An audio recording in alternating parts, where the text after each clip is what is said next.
Gente, é um prazer muito grande estar aqui com vocês. Faz muito tempo que eu não venho aqui.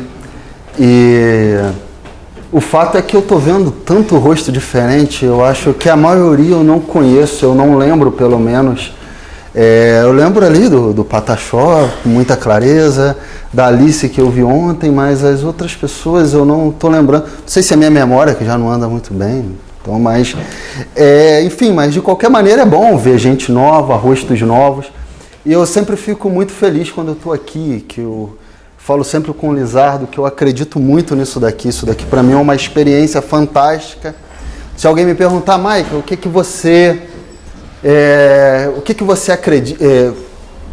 acredita a respeito da igreja? O que você pensa que é a igreja? Se eu pudesse definir em poucas palavras, eu diria café de graça. Só o nome, só a questão de graça ali no meio, isso daí para mim é fantástico, isso é revolucionário, isso é quase Atos 2. Eu sou um grande fã incondicional mesmo do café de graça. Falo isso de coração. Se eu fosse começar uma igreja hoje, eu ia imitar tudinho do café de graça. E eu falo, ele sabe.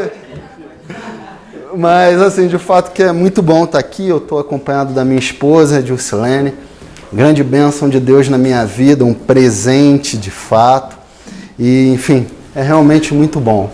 Mas hoje eu vou conversar um pouco com vocês a respeito de uma cena das Escrituras Sagradas. É uma cena que eu vou usar 2 textos diferentes para nós tratarmos dessa cena. Com essa cena, eu vou estar vou estar lidando com um tema que é um pouco complicado, mas julgo necessário. A gente vai tratar da seguinte questão: quando Deus vira o rosto, quando a gente tem aquela sensação de que Deus nos abandonou, de que Deus deixou a gente de lado, não está mais nos ouvindo. E para isso eu vou lidar com 3 orações que Jesus fez em um momento muito delicado da sua vida, quando ele estava na cruz do Calvário. A gente sabe que Jesus, enquanto estava na cruz, ele falou 7 vezes. Tem até um sermão famoso aí, eu acho que é do Spurgeon, sei lá, que fala as 7 palavras de Cristo na cruz e tal. Sendo que dessas 7 palavras, 3 delas eram orações. Eu achei isso muito interessante. E há um tempo atrás, quando a gente estava fazendo uma série de mensagens sobre oração lá na igreja, aí a gente resolveu tratar em uma mensagem, eu fiquei com essa mensagem, a respeito das orações de Jesus na cruz. E eu adaptei essa mensagem para a nossa realidade aqui hoje. E nós vamos tratar sobre ela. Então eu vou ler com vocês o texto que está lá em Lucas, no capítulo 23, 33 a 35, Marcos 15 também, de 33 a 35, e Lucas, de novo, 23, 45 a 47. Por que isso? Porque as palavras de Jesus, essas orações, elas não estão em um evangelho só. Elas estão espalhadas nesses evangelhos.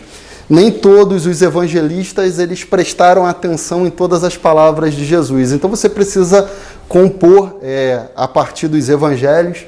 Isso acontece porque cada um tem um ponto de vista em relação a uma cena. Aqui está todo mundo olhando para cá, mas cada um está vendo uma coisa. Alguém deve estar reparando no meu jeito de falar, meio carioquês. Outro deve estar reparando que eu falei alguma palavra errada ou uma gíria. Outro está reparando na minha camisa amarrotada, enfim, no meu cabelo bagunçado. Cada um repara em uma coisa, é normal. E foi a mesma coisa. Quem presenciou as cenas de Jesus na cruz, cada coisa chamou mais atenção de um, então por isso que a gente ficou com pedaços nos evangelhos. E é por isso que a gente tem 4, para a gente não perder nada. Mas vamos ao texto. Diz assim a palavra de Deus. Quando chegaram ao lugar chamado Caveira, ali o crucificaram com os criminosos, um à sua direita e outro à esquerda. Jesus então disse: Pai, perdoa-lhes, pois não sabem o que estão fazendo. Então eles dividiram as roupas dele, tirando sortes. O povo ficou observando e as autoridades o ridicularizavam. Salvou os outros? Diziam. Salve-se a si mesmo, se é o Cristo de Deus, o escolhido. E houve trevas sobre toda a terra do meio-dia às 3 horas da tarde. Por volta das 3 horas da tarde, Jesus bradou em alta voz: Eloi, Eloi, lama sabactani, que significa: meu Deus, por que me abandonaste? Quando alguns dos que estavam presentes ouviram isso, disseram: ouçam, ele está chamando Elias. Jesus bradou em alta voz: Pai, nas tuas mãos eu entrego o meu espírito. Tendo dito isso, expirou. O centurião, vendo o que havia acontecido, louvou a Deus, dizendo: certamente este homem era justo. Esse, sem dúvida, foi o momento mais difícil da trajetória de Jesus enquanto ele esteve aqui entre nós. Momento de extrema dificuldade, um momento de extremo sofrimento, onde ele viu pessoas que antes o aplaudiram e que estavam agora cuspindo em sua face, que o estavam escarnecendo, ele foi espancado, ele foi humilhado, enfim, ele passou por toda sorte de desprezo, por toda sorte de sofrimento durante um longo período de tempo, até parar na cruz do Calvário. E lá na cruz do Calvário, Jesus experimentou ainda mais dor e mais sofrimento. Jesus experimentou um momento muito difícil da sua vida. E na hora do sofrimento, na hora que a gente está passando por problemas na vida, é nessa hora que a nossa fé é provada e é nessa hora que a gente conhece, a gente sabe da qualidade da nossa fé. E a gente reage, cada um de nós reage diferente em relação ao sofrimento. E o sofrimento no mundo nunca foi uma coisa fácil de se entender e de se compreender. Desde a antiguidade, as pessoas se perguntavam: por que sofremos? Por que existe tanto mal no mundo? E o C.S. Lewis, em um dos seus livros, O Problema do Sofrimento, porque ele não escreveu somente contos infantis ou romances infantis, como as Crônicas de Nárnia, se bem que não são tão infantis assim, mas ele escreveu alguns livros sobre o sofrimento porque ele experimentou momentos muito difíceis na sua vida quando da morte da sua esposa. E ele escreveu, por exemplo, O Problema do Sofrimento, A Análise de uma Aflição, livros que falam da dor. E logo na introdução do livro O Problema do Sofrimento, ele traz um dilema que já foi tratado por Epicuro desde a antiguidade, que diz assim: se Deus fosse bom, ele desejaria fazer as suas criaturas perfeitamente felizes. E se Deus fosse todo-poderoso, ele poderia fazer tudo o que quisesse. Mas as criaturas não são felizes. Portanto, falta a Deus ou bondade ou poder, ou ambas as coisas. É interessante que C.S. Lewis, não é que ele pensa assim, mas ele está dizendo que as pessoas, quando estão passando por um momento de sofrimento ou olhando para a dor que existe no mundo, elas logo questionam a Deus. Porque nós não dizemos de fato que Deus é bondoso, que Deus é amoroso e que Deus é todo-poderoso. Olha, se ele é bondoso e amoroso e ele é todo-poderoso, então ele só faria o bem às pessoas. Mas como que ele é todo-poderoso e deixa coisas ruins acontecendo? De fato, a humanidade nunca lidou bem com isso, nunca lidou bem com o sofrimento. E muita gente nega veementemente a existência de Deus justamente por causa do problema da dor, o problema do sofrimento. Ou muitos dizem que Deus não é esse Deus bondoso e amoroso que nós pregamos e dizemos que ele é justamente por causa do problema da dor e do sofrimento. E quando a gente olha lá no Velho Testamento, lá nas Escrituras Sagradas, a gente percebe que muitas pessoas também questionaram a Deus por causa do sofrimento. Uma das palavras que Jesus disse na cruz, meu Deus, por que me desamparaste?", ela foi dita também por um dos salmistas, lá no Salmo 22. Ele usou as mesmas palavras de Jesus, ou melhor, Jesus usou as mesmas palavras que ele. Ele disse assim: meu Deus, por que me abandonaste? Por que estás tão longe de salvar-me, tão longe dos meus gritos de angústia? Meu Deus, eu clamo de dia, mas não respondes, de noite e não recebo alívio. E essa oração, esse tipo de oração, ela está repleta no Velho Testamento. No Velho Testamento, Abacuque, por exemplo, ele fala: Senhor, até quando eu clamarei e o Senhor não me responderá? E vários outros personagens do Velho Testamento, eles clamavam a Deus do mesmo jeito e eles não compreendiam por que eles estavam passando pelos momentos de sofrimento. Mas é interessante notar que diferentemente de Jesus, que usou essa mesma palavra lá na cruz do Calvário, essas pessoas elas tinham uma compreensão e um entendimento de Deus muito diferente de Jesus. Por exemplo, o salmista do Salmo 22, ou até mesmo Jó, ou até mesmo Abacuque, ou qualquer outra pessoa que questionava a Deus no Velho Testamento e perguntava a Deus por que eles estavam sofrendo, por que eles estavam passando por esses momentos difíceis, eles achavam que Deus estava descumprindo a sua parte no acordo. O que era isso? Eles achavam o seguinte: olha, Deus, eu cumpri a lei, eu fiz os sacrifícios que o Senhor pediu, e agora é a tua vez de me abençoar. Só que eu não consigo compreender porque eu estou passando por esse problema na minha vida, por esse sofrimento todo, se eu fiz tudo o que eu deveria fazer. Então eles achavam que era Deus que estava falhando. Então a dor deles era uma dor no seguinte termo, era uma dor bem religiosa. Deus, eu fiz a minha parte e o Senhor não está fazendo a sua parte.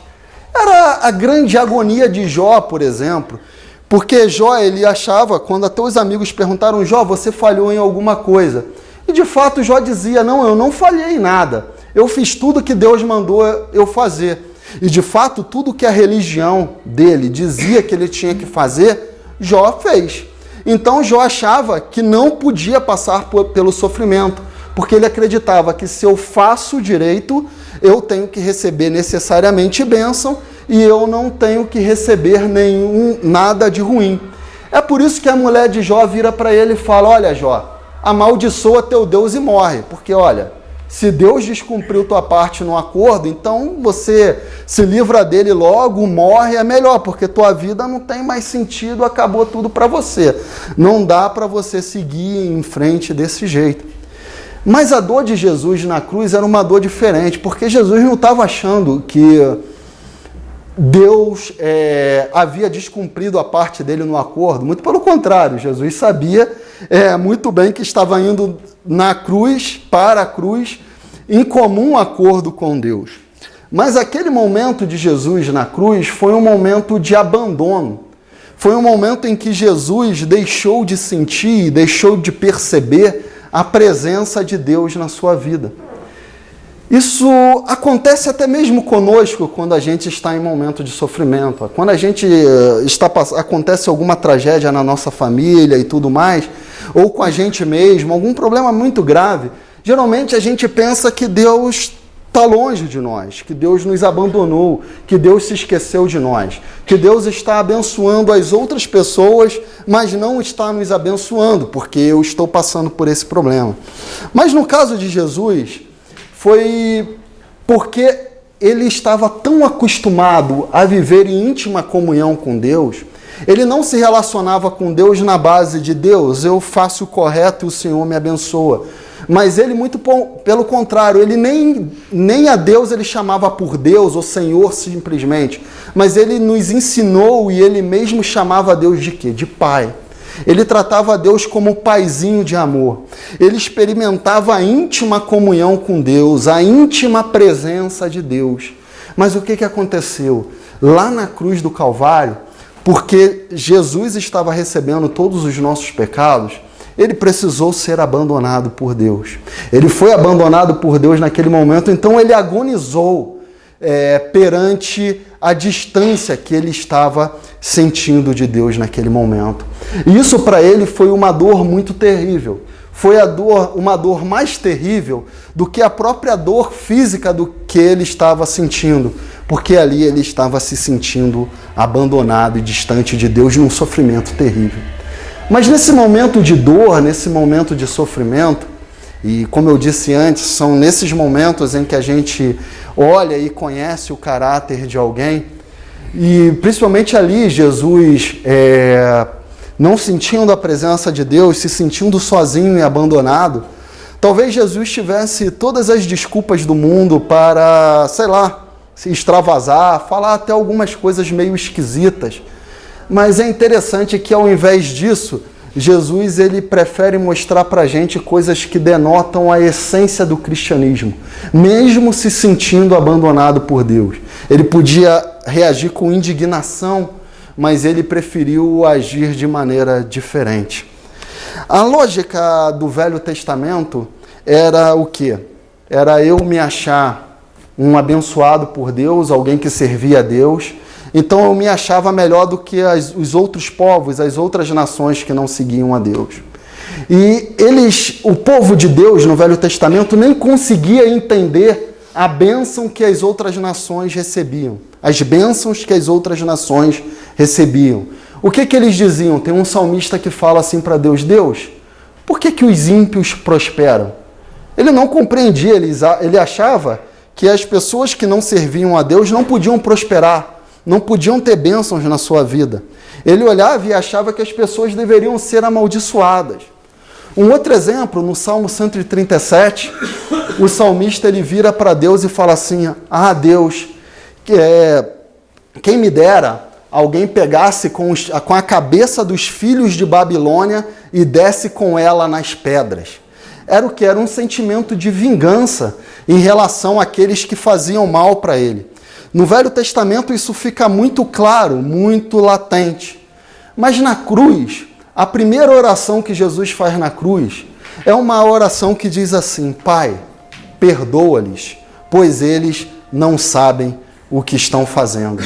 Quer dizer, ao invés de Jesus naquele momento falar assim para Deus: Deus, essas pessoas estão apedrejando o seu filho, estão cuspindo no seu filho, estão xingando o seu filho, essas pessoas vão me crucificar, essas pessoas estão escarnecendo de mim, estão debochando de mim. Ao invés de Jesus falar isso, o que Jesus vira para eles e fala?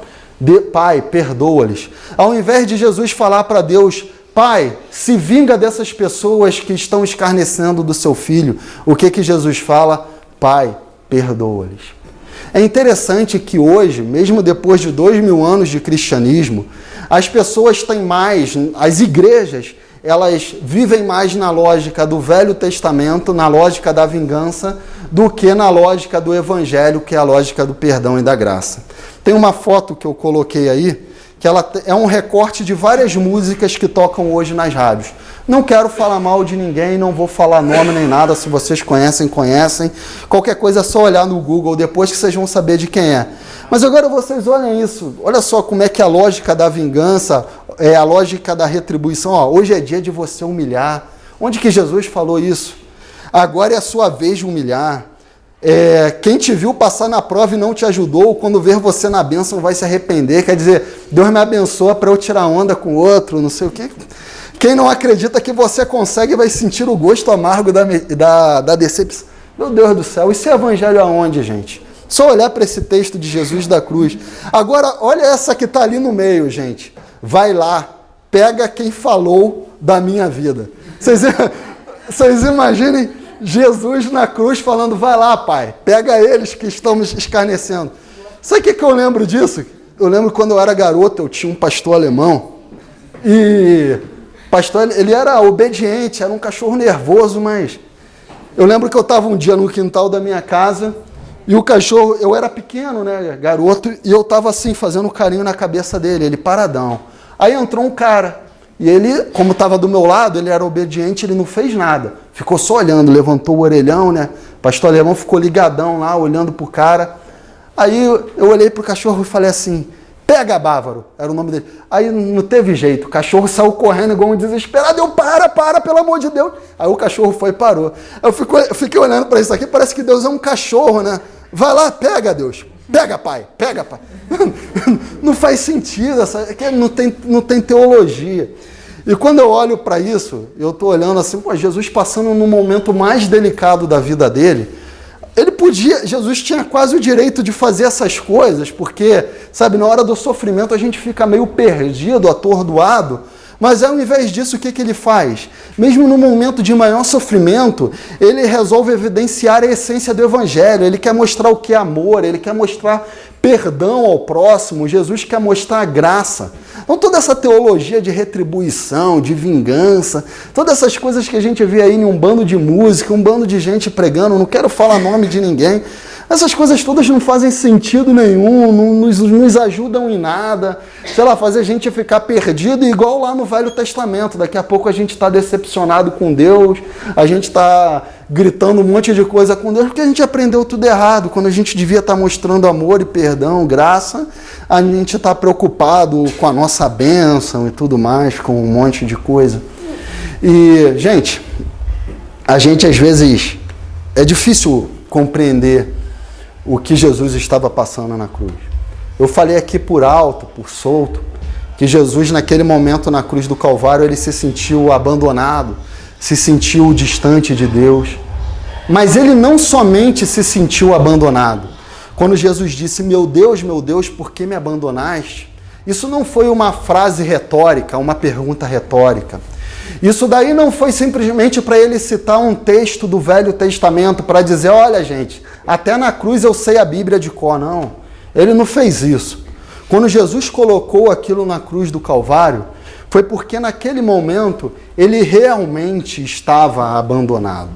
Foi porque naquele momento Deus realmente estava distante dele. Porque realmente naquele momento Deus não poderia estar com ele naquele momento. Então por isso ele sentiu e ele experimentou uma dor interior muito grande e muito forte, porque ele sentiu o seu paizinho de amor totalmente longe dele. E eu falo com todas as letras, Jesus não simplesmente se sentiu abandonado, como nós nos sentimos abandonados, mas naquele momento Jesus foi de fato abandonado. Por que Jesus foi de fato abandonado naquele momento? Jesus foi abandonado naquele momento porque ele estava tomando sobre si todos os nossos pecados. Deus é um Deus santo. Ele não habita no meio do pecado. Ele não habita no meio do que é ruim. E Jesus, para nos perdoar, ele levou sobre si todos os nossos pecados. Ele levou sobre si tudo de ruim que nós fizemos, que nós fazemos e que nós ainda vamos fazer. Ele levou tudo isso sobre ele. E naquele momento, o seu Pai de amor, ele teve que fazer uma coisa. Ele teve que virar o rosto para Jesus. Ele teve que deixar Jesus lá sozinho. E aquele momento foi um momento único na história, um momento único na Trindade, porque naquele momento a comunhão perfeita da Trindade, por algum espaço de tempo, um curto espaço de tempo, naquele momento a comunhão foi rasgada. É o único momento desde a eternidade, e aí essas brincadeiras de espaço-tempo, eternidade, não sei, não entendo nada disso, estão falando besteira aqui perto de um físico, mas assim, essas coisas todas, naquele momento, desde antes do tempo, tem isso, né? O tempo sempre existiu, não sei.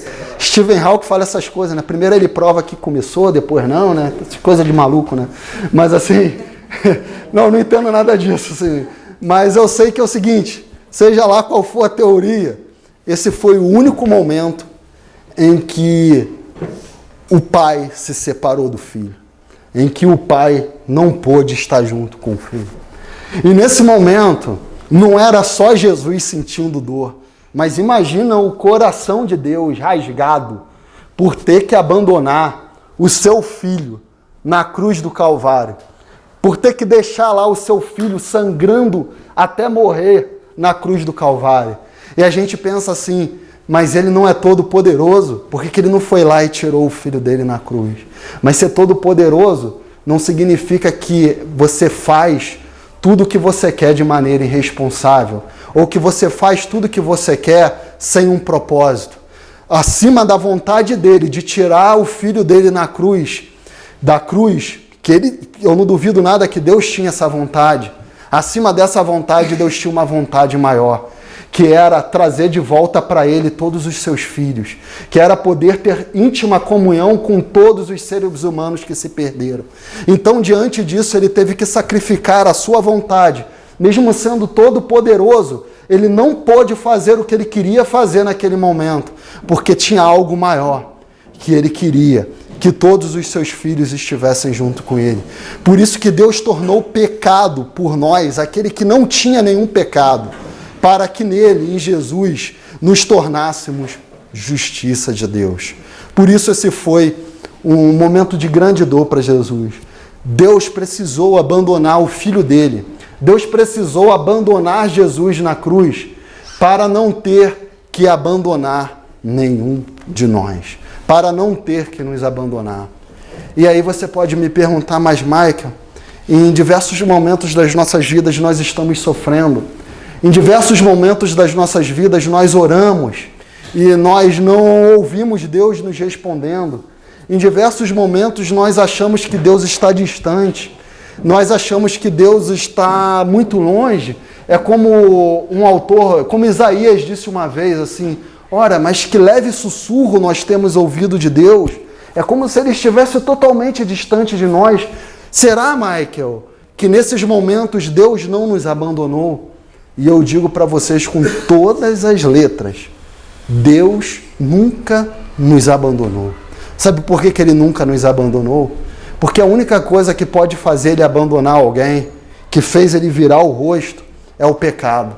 E todo o pecado da humanidade caiu em cima de uma pessoa só. Caiu em cima de Jesus Cristo. E é por isso que não existe barreira nenhuma entre nós e Deus. E é por isso que Deus não precisa abandonar nenhum ser humano. Aí você pode falar assim, mas Mike, eu aceitei Jesus e depois disso eu caí, eu fiz isso, eu fiz aquilo. Pouco importa. Você está se sentindo mal e achando que Deus te abandonou porque você abandonou Deus. Mas isso não significa que Deus te abandonou. Porque Ele antes abandonou o seu Filho para não precisar te abandonar. Ele abandonou o seu único filho para não precisar nos abandonar. E às vezes a gente fica cheio de neura, cheio de coisa. E o que eu mais vejo é o seguinte, principalmente na juventude, a gente vai, comete um ato horrível e a gente foge até da igreja. Porque a gente sabe que a gente fez coisa errada, fez algo que Deus não gosta, que deixa o coração de Deus triste. A gente fala, então eu não sou digno de sentar na igreja, eu não quero tal e tudo mais. A pessoa foge e aí só piora a sua vida. Não, gente, Deus não abandonou. Deus não está olhando para você diferente por causa disso, muito pelo contrário. Deus só está pensando numa coisa, mas eu queria tanto que ele entendesse. Eu queria tanto que ele compreendesse que não existe nada que pode separá-lo do meu amor por ele. Não existe nada que ele venha fazer pode separá-lo do meu amor por ele. Eu queria tanto que ele entendesse que ele pode voltar para mim, que eu, como pai do filho pródigo, vou recebê-los de braço aberto, vou abraçá-lo, vou cuidar dele, quantas vezes forem necessárias, eu vou cuidar desse meu filho que foi embora, porque eu nunca vou abandonar, porque eu já abandonei o meu filho Jesus na cruz. É por isso, eu não vou ler o texto todo, que Paulo fala lá em Romanos 8, ele vai traçando várias situações e vai dizendo, poxa, o que pode nos separar do amor de Jesus? O que pode nos separar do amor de Deus que está revelado em Cristo Jesus? Será a angústia, a espada, a perseguição, a dor, a fome? Nada. E ele vai dizer categoricamente, nada pode nos separar do amor de Jesus. Embora ele não tenha colocado aqui o pecado, e ele não colocou o pecado porque ele não precisava colocar, porque ele começa o capítulo 8 falando justamente que nenhuma condenação há para aqueles que estão em Cristo Jesus. Não há condenação, nem o pecado, nada, gente, separa a gente do amor de Jesus. Não há nada que pode nos separar do amor de Jesus, nada. Aí alguém pode virar assim para mim, Michael, esse seu discursinho aí não presta não, sabe por quê? Porque um monte de gente vai sair daqui hoje e vai sair fazendo um monte de besteira aí. Se alguém está pensando isso é porque não entendeu nada do Evangelho. Porque o Evangelho é a graça de Deus revelada a nós, que nos constrange, esse amor que o próprio Paulo fala lá na segunda carta aos Coríntios. O amor de Cristo, ele nos constrange de tal maneira que eu vejo que um Deus que teve a capacidade de abandonar o seu próprio filho da cruz por amor a mim, para não ter que me abandonar, Eu vejo que eu sou constrangido a amar esse Deus de modo tal a procurar viver a minha vida para agradá-lo, para servi-lo, para honrá-lo, ao invés de desonrá-lo com os meus atos, as minhas ações, as minhas concupiscências, os meus desejos bobos, que me levam à destruição e à morte, aqui e agora, não ali e além. Porque muitas das vezes o nosso pensamento é o seguinte, toda a questão é ir para o céu ou ir para o inferno. A gente pensa isso. Mas como Jesus me perdoou mesmo, eu posso pecar e vou para o céu. Legal. Paulo até fala isso na sua carta aos Coríntios. Ele diz que essa pessoa vai chegar no céu, tipo assim, vai passar pelo fogo e só vai sobrar Jesus. Em outras palavras, Paulo está dizendo assim, o cara vai chegar no céu fedendo a fumaça. Deu uma passadinha no inferno e foi para o céu. E essa passadinha no inferno não é no inferno lá com o diabo, não. É aqui e agora. Quer dizer, o que Paulo está dizendo, o cara que escolheu viver longe de Deus aqui e agora, mesmo tendo aceitado Jesus, ele não é que ele vai lá para o inferno depois. Ele vive o inferno aqui e agora. A questão é hoje, é o aqui e agora que o cara escolhe viver ou não. E aí a pessoa que resolve fazer isso e viver longe de Deus, é porque ela não entendeu nada do Evangelho, não entendeu nada da graça. O convite de Deus não é um convite do cabresto, de te obrigar a fazer alguma coisa, nem nada disso. É um convite, é o seguinte, eu te amei, agora me ame. Só isso que Deus quer. Eu não vou te abandonar, não me abandone. Deus também não quer ser abandonado. Deus não quer que a gente vire o rosto para Ele. Esse é o convite de Deus para cada um de nós. Não é o convite do medo, da dor.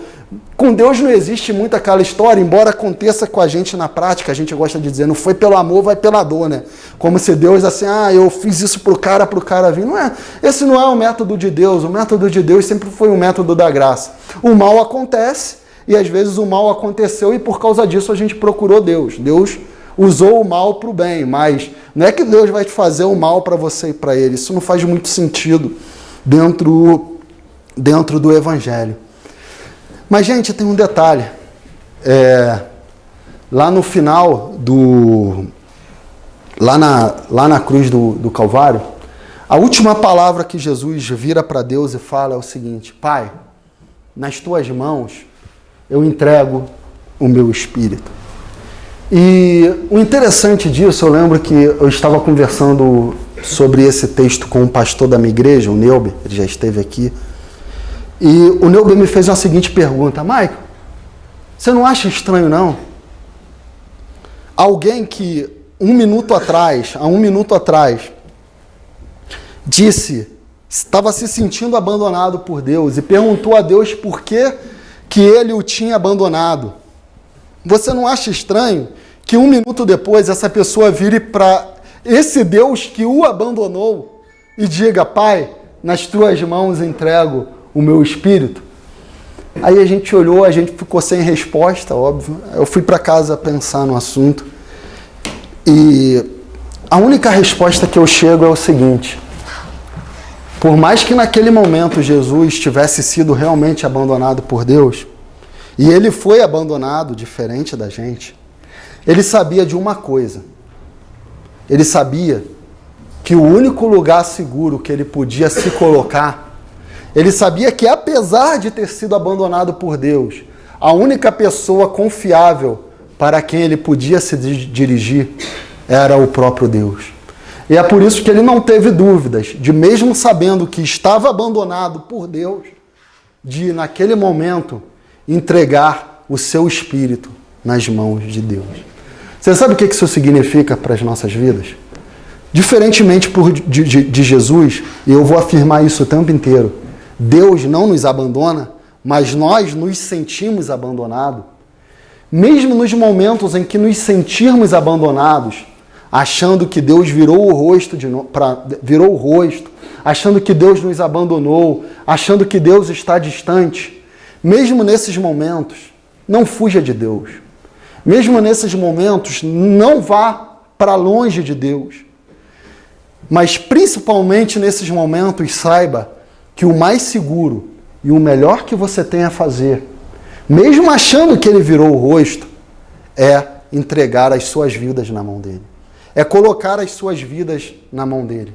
mesmo você não tendo a sensação, porque hoje é muito disso, né? Muito de sentir, né? Mesmo de sentir aquela coisinha aqui dentro, aquele calafrio, aquela coisa, aquele arrepio, né? Hoje eu senti a presença de Deus de louvor, fiquei todo arrepiado, né? E tudo mais. A gente tem essas coisas, né? E tudo mais. Mesmo quando você não esteja percebendo nada disso, achando que sua oração não passa do teto, mesmo nesses momentos, continue orando. Continue colocando os seus problemas, a sua aflição, a sua angústia, a tua vida. Continue colocando tudo, mas tudo mesmo, nas mãos de Deus, nas mãos do Pai. Continue confiando nele totalmente. Continue se debruçando nele totalmente, porque é o melhor que você pode fazer. Jesus, ele não estava só se sentindo, Jesus estava abandonado para que nós nunca mais pudéssemos ser abandonados. Para que Deus nunca mais tivesse que abandonar nenhum filho seu.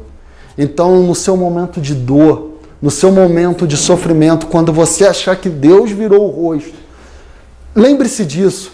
Deus não está me abandonando. Deus não está virando o rosto para mim. Mesmo quando você pecar e achar, agora Deus vai me castigar, vai cair um raio do céu na minha cabeça e já era. Esquece isso. Coloca a sua vida nas mãos de Deus, volta para Ele o mais rápido possível. Pede perdão, se joga nos braços dele, porque Ele está de braços abertos para te receber. Ele está de braços... Michael, eu faço isso toda hora. É igual aquela música aqui, Eterna, eu me lembro do título dela, do Hilson, não em português, Everlasting, sei lá, não me lembro. Ela fala, por 1000 vezes falhei, mas o seu amor nunca falha, nunca falhou, né? Mesmo se eu cair outra vez, a tua graça vai me alcançar e tudo mais. Enfim, essa música é 100% evangelho. Por 1000 vezes, a gente falha o tempo inteiro, a gente erra o tempo inteiro. O nosso maior problema com isso é porque a gente classifica pecado.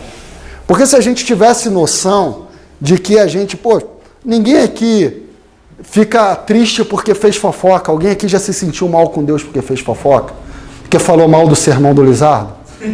Ninguém aqui se sente mal. Se sente até bem. Ninguém aqui se sente mal. Não, ninguém aqui se sente mal falando mal do próximo. Não, é verdade. Mas aí o cara faz alguma coisinha que a igreja classifica como pior um pouco, o cara vai lá para o chão. O que eu acho é que a gente deveria se sentir mal com todas as coisas e voltar para Deus. Mas é engraçado que parece que esse sistema é tão diabólico, porque aí você cai em uma coisa ou outra, e aí você foge de Deus, e aí você está em uma ciranda maldita, porque você vai cair, achar que Deus te abandonou por causa daquilo, vai ficar longe dele. Eu te digo, gente, se Deus tivesse que te abandonar, Ele te abandonaria por causa da fofoca. O que destrói mais uma igreja, cara? Assim, desculpem falar desse jeito, é uma adolescente grávida ou é uma fofoca? Eu acho que é uma fofoca. Eu falo isso porque eu nasci em igreja tradicional, eu vi um monte de adolescente grávida ser excluída, mas eu nunca vi um fofoqueiro ser excluído. Sabe, isso para mim sempre foi uma coisa esquisita, porque o fofoqueiro destruía a amizade, destruía a igreja, e a garota só precisava ser amada, cuidada, protegida, o filhinho dela, a família dela, restaurada e pronto, é assim. Pai, Jesus falando, mulher, ninguém te condenou? Não, ninguém te condenou, nem eu te condeno, vai, não peques mais. É assim que é o evangelho, é assim que funciona. Não tem outro caminho. Se eu tiver que tacar pedra em alguém, no final eu vou tacar pedra em mim mesmo, e aí morreu e acabou a igreja, porque ninguém é santo. E aí acabou, já era. Vamos começar aqui a tacar pedra, o último taca em si mesmo. Não vai sobrar um aqui dentro. Acabou a igreja. Então, gente, a gente tem que olhar e refletir isso com muito cuidado.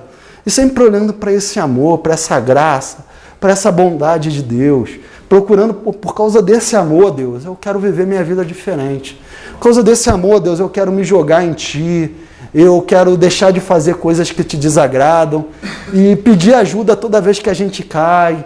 E seguindo a nossa vida para nos construirmos a imagem e semelhança de Jesus. Porque é isso que faz diferença na nossa vida.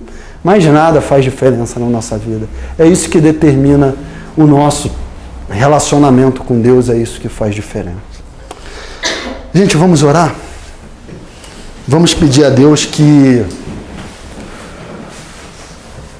no nosso coração nós tenhamos a convicção e a certeza plena de que Ele nunca nos abandonará, de que Ele já abandonou o Seu Filho para não precisar nos abandonar. E que por causa disso, o nosso desejo maior passará a ser viver para Ele, viver com Ele, abandonando, deixando de lado aquilo que desagrade a Deus. E que mesmo quando cairmos, mesmo que seja 1000 vezes, 1 milhão de vezes, 1 bilhão de vezes, que nós nos voltemos para Ele. A pior coisa que tem é acharmos que o nosso pecado é imperdoável. Nunca pense nisso. Se você pensar nisso, não é Deus dizendo isso para você, é o diabo dizendo isso para você. Se algum pregador disser que teu pecado é imperdoável, é o diabo falando, não é Deus falando. Porque o que Deus fez na cruz, Jesus é o Cordeiro de Deus que tira o pecado do mundo. Não há mais nada entre Deus e nós. Nós é que inventamos coisas para colocar entre nós e Deus, para nós fugirmos de Deus e não vivermos com Ele. Então vamos orar. Pai amado, muito obrigado pela Tua palavra.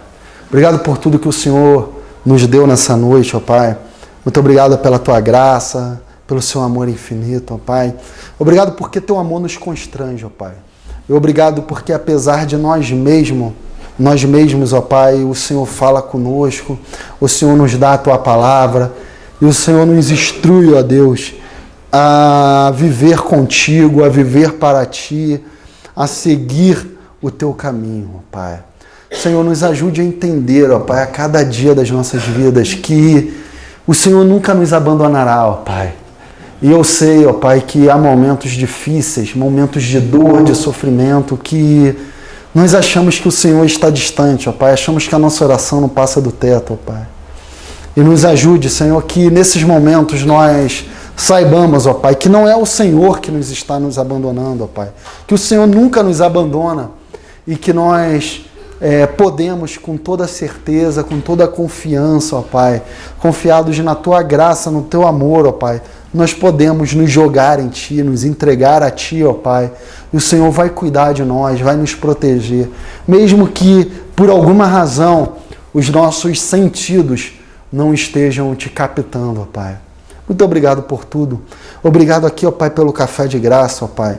Obrigado por essa expressão da Tua graça, do Teu amor, ó Pai. Que o Senhor tem cuidado de toda essa gente aqui. O Senhor tem mostrado a Sua graça infinita para todo esse povo, ó Pai. O Senhor continue abençoando, guiando, ó Pai, tocando o coração de cada um que está aqui, ó Pai. Provendo, ó Pai, as necessidades de cada um que está aqui, ó Pai, através da Sua graça e do Teu amor, ó Pai. Muito obrigado por tudo. Conduza-nos em paz de volta às nossas casas, ó Pai, abençoados por Ti, e que nossa vida seja diferente daqui para frente, ó Pai. Muito obrigado por Jesus na cruz, obrigado porque o Senhor não nos abandona. Em nome de Jesus nós oramos. Amém.